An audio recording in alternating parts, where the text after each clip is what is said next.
Welcome, everyone, to our Health and Wellness Monthly Seminar, one of our many support offerings here at the Margie Petersen Breast Center.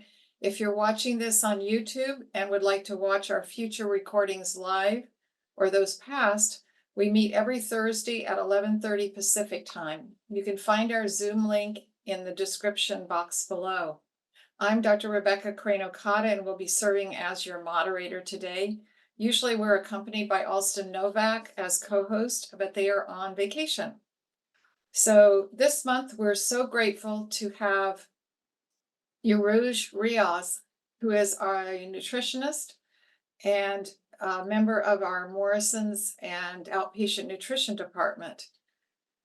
She has the credentials to serve as a registered dietitian and is our on-site specialist for all things breast.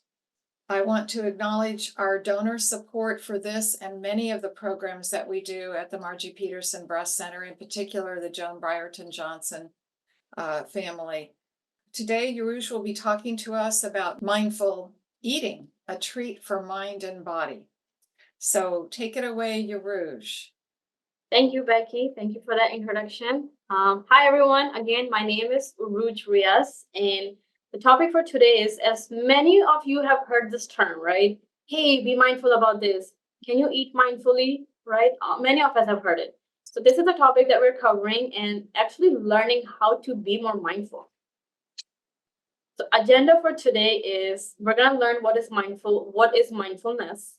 We'll have a little activity later on. So for those of you who are going to be listening later on, please go and grab a food item. It could be any food items that's nearby: chocolate, cookie, nut, fruit, orange, whatever it is. And then we're going to be learning about some of the benefits of being mindful or benefits of mindfulness. And then some of the ways how we could practice to be mindful. So what is mindfulness? It's when you deliberately pay attention to something, or when you are fully aware of what's happening both inside yourself, your body, your heart, your mind, and also outside yourself and the environment around you. And I really like this picture. As soon as I saw it, and I was like, I have to put it there because it nicely summarizes what mindfulness is. It's when you meditate, you're being more mindful, right? You're breathing, you're doing some balance exercises and stuff. That could be part of meditation. It helps with stress reduction. You're more aware of what's happening. And it's also body and soul connection. And then what is mindful eating is that when you take pleasure of eating, and it's not only about dieting. There's no diet involved. It's about what you're eating, how much you're eating, and having that experience with food. We are thinking about the color, the variety, and the freshness and the flavors of the different food items. It's about embracing the quality of the food and does not have to do with the quantity of it. Okay. With that being said, let's do a activity and then we'll learn further about it. So go ahead, whatever food item you have it near you, and then let's get into it. So I'm going to read some steps, so follow them step by step. Okay, so find a small piece of food such as raisin, nut, small cookie, chocolate. You can use any food that you like. Remember, eating with mindfulness is not about deprivation or rules. Begin by exploring the little piece of food, using as many of your senses as possible. First, look at the food. Notice its texture, its color. And if it's wrapped, go ahead, unwrap it. Sorry, forgot to mention that. Okay, next step is now close your eyes and explore the food with your sense of touch. What does the food feel like? Is it hard? It is soft. Is it grainy or sticky? Is it moist or dry? Notice that you're not being asked to think, but you are, but just to notice different aspects of your experience, using one sense at a time. This is what it means to eat mindfully. Before you eat, explore this food with the sense of smell. So go ahead, take a sniff. What do you notice? Now begin eating. No matter how small the bite you have, take at least one bite to finish it. Take your first bite. Please chew your food very slowly, noticing the actual sensory experience of chewing and tasting. Remember, you don't need to think about your food to experience it. You might want to close your eyes for a moment to focus on the sensations of chewing and tasting before continuing. Notice the texture of the food, the way it feels in your mouth. Notice if the intensity of its flavor changes moment by moment. Take about 20 more seconds to eat very slowly.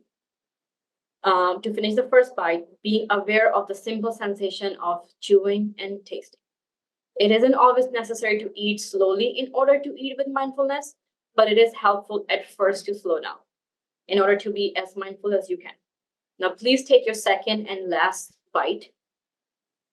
And as before, chew very softly, slowly, and while paying attention to the actual sensory experience of eating, sensation and the movement of chewing, the flavor of the food as it changes, and the sensation of swallowing.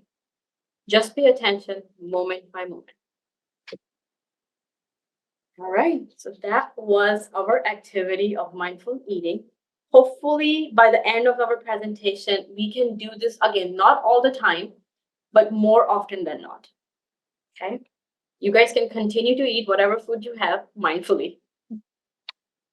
Okay, so let's talk a bit about what are some of the benefits of mindful eating, right? As you just with the practice or the activity that we had, hopefully you were able to enjoy whatever food you had. You probably had a better appreciation of that food. Oftentimes, like I have a lot of patients who come to me and they're like, after dinner, I have a sweet craving. Or as soon as I get home from work, I want to eat something. I have a craving for something, right? So when you're mindful, it can help curb some of that craving. It helps with your overall digestion. It can help you regulate or have better eating patterns because you're not eating out of like the window period of eating. And it helps you not to overeat. So it can help play a role with having a better weight management or maintaining an ideal weight for yourself. And then overall, you just have like a positive attitude toward food and ourselves as well. And okay. And remember, when we eat mindfully, the other benefit is that we don't tend to binge eat, we don't tend to overeat, we don't tend to eat with our emotions as well. So those are all some benefits of that. Okay, so now getting into the 6 ways to practice mindful eating. And I took this from this psychologist, Christopher Willard, who has created this table, nicely colored, and I like it. And we're gonna go through it one by one in more detail. Okay, so step number first is let your body catch up to your brain. Eating rapidly past full versus slowing down and stopping when your body says it's full, right? How many of us, like, we have a plate of it and have gone through it within like the 5 to 10 minutes of it, and then we go back and get second full plate, and then we're still like, we're almost just getting full, or we're still not food, and we tend to overeat. Did you know that it takes about 20 seconds for your body to send signals to your brain, hey, I think I'm getting full, and then your brain releases hormones to tell yourself, hey, you're full, stop eating. So that's the part about like slowing down, slow down. Think about what our grandparents or grandmothers used to tell us, hey, slow down, spend about 20-30 minutes with your meals, chew your food very slowly or 25 times, right? Or setting your fork down in between bites. Have a conversation if you're eating with somebody. All of those practices can help us slow down and hopefully not overeat. And then when you're doing this, sometimes, as the life goes on, reflect, think about, ask yourself this question, like, what are some ways you can slow down eating and listen more deeply to your body's signal? Step number 2 is know your body's personal hunger signals, right? So that has to do with your emotional want versus your body's need.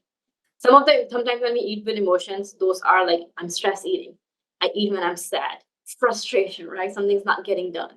When you're lonely, there's nobody around you, or just out of fear, boredom, right? How many of us like go back and forth when we're bored, nothing to do? You're going back to your kitchen, grabbing something to eat. You see food, you eat. It's instead of like listening to our hunger, our body physical cues, which are like, hey, am I hungry? Is my stomach growling? That is a sign of hunger. Maybe I should eat something. Is my energy dropping? Am I feeling lightheaded? Has like 4 or 5 hours gone by and I haven't eaten because I was so immersed in my work? Those are the signs you want to pay attention to, right?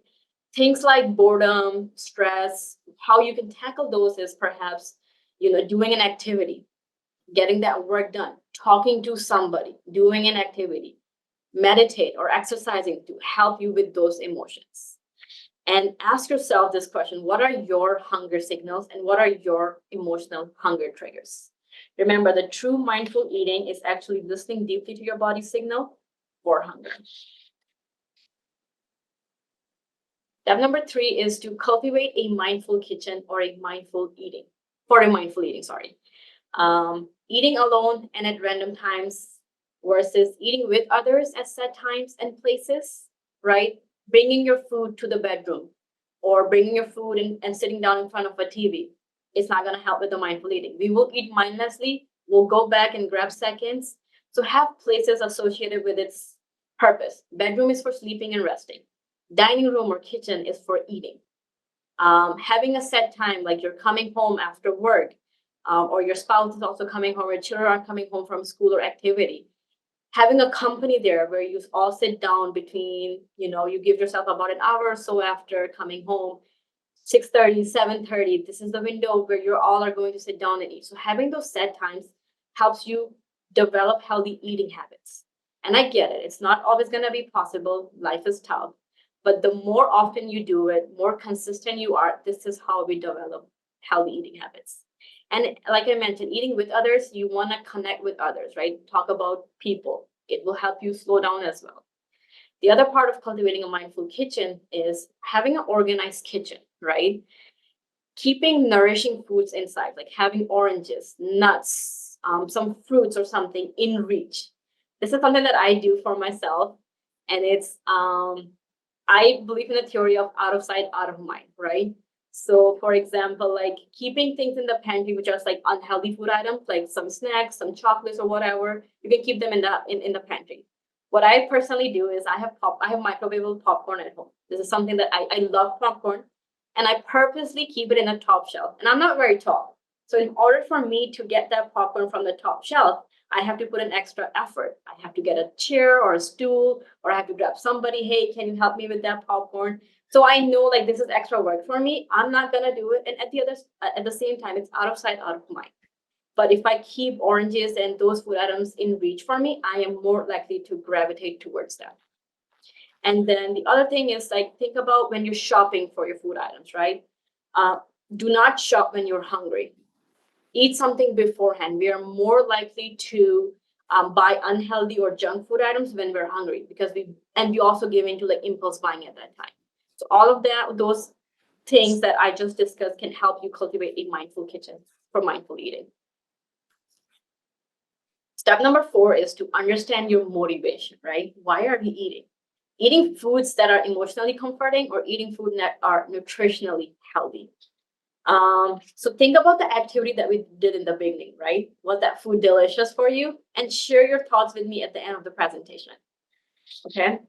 As we practice eating healthier and a greater variety of foods, we are less inclined to binge on our comfort food. And we're more inclined to enjoy healthy foods, ultimately finding many food mentally and physically satisfying as opposed to just a few. And I encourage you all. I know I just asked you for a quick snack that was near you. Try this with something that you don't like. For example, if you don't like kale, try this mindful activity with that. Maybe you will start enjoying it. Okay. Step number 4 is to connect more deeply with your food. Consider where your food comes from and versus thinking your food as a end product, which is mindless eating. Think about who prepared the food. Was it your loved one, your spouse, your children, your grandparents, whoever prepared the food, right? Think about how the food was stocked on the shelf, how the food was or that food item was planted and harvested. Think about those people involved in it so that we can pay like little respect to them. Think about the water, the soil, the ingredients or the raw elements used in the process of making the food. Right? It's all about showing gratitude and respect to that. Think about some of the cultural traditions that one may have. If there's like a recipe that has been passed down from generations to generation, right? You can talk about it. You can talk about it with families and stuff. You can share your experiences with them, how that recipe came to be. So it's all about like showing respect and gratitude to your food and where it came from. And then step number 4 is to attend to your plate, right? Distracted eating versus mindful eating. When we're multitasking, right, we're not able to fully connect with our food. We all have done this, go to the movies, right? And we buy ourselves popcorn. I know I keep bringing the popcorn up because I love popcorn. But how often, like even before the movie begins, and we're like so lost in titles and watching the other trailers of the movies, that the bag of or the pack of popcorn is like more than halfway gone, or we're done with it, right? Because we have mindlessly eating because we were so distracted by something else. So again, with distracted eating, it is difficult to listen to your body signal. So the goal is like eat without distraction. Do not eat while you're on your phone or with TV or something, right? Eat with others. When you're doing a single task, do a single task of eating and do it in the enjoyment of someone else. And that is something that can help you be more mindful. So these were the 6 steps of mindful eating. And if I were to recall them, eating past full, ignoring your body signal versus listening to your body, and stop eating when you're full, right? Don't eat with emotion, but eat when your body tells you to eat. Don't eat alone and at random times and places. Eat with others and have some boundaries for yourself. These are the things that I'm gonna do. I'm not gonna eat outside of my kitchen or my dining room area. Eating food that are emotionally comforting, which is mindless eating, versus eating food that is nutritionally healthy for you. Not multitasking, but eating when you're eating, you're just eating. And then considering a meal as an end product versus considering where it came from. So showing gratitude to our food. And again, the real life is much busy, right? We cannot take the real life is much bigger, right? We cannot do mindful eating all the time. But hopefully with the practice of today's presentation, we can gain some insight and put this into like sort of like informal eating, mindful eating, where you slow down, right? You are not eating with distraction. You are appreciating the color, the sense, the flavor. You're slowing down. You're chewing your food properly or slowly. Put that on day-to-day basis so that it becomes a habit, and you won't even have to think about that you're mindfully eating. You will just be doing it. And that with that, if you don't remember all the 6 steps of mindful eating, remember the basics of eating, which summarizes the mindful eating, which is to breathe and check your belly before you eat so that you can see like how hungry you are, assess your food, right? How it looks like, bring all those 5 senses in, slow down, investigate your hunger, chew your food properly, and savor what you're eating. And that with that brings me to the end of my presentation. And I'm open to take questions, concerns, and share your experience of that eating activity that we did. Thank you, Urooj. This was great. Are there any questions from the group?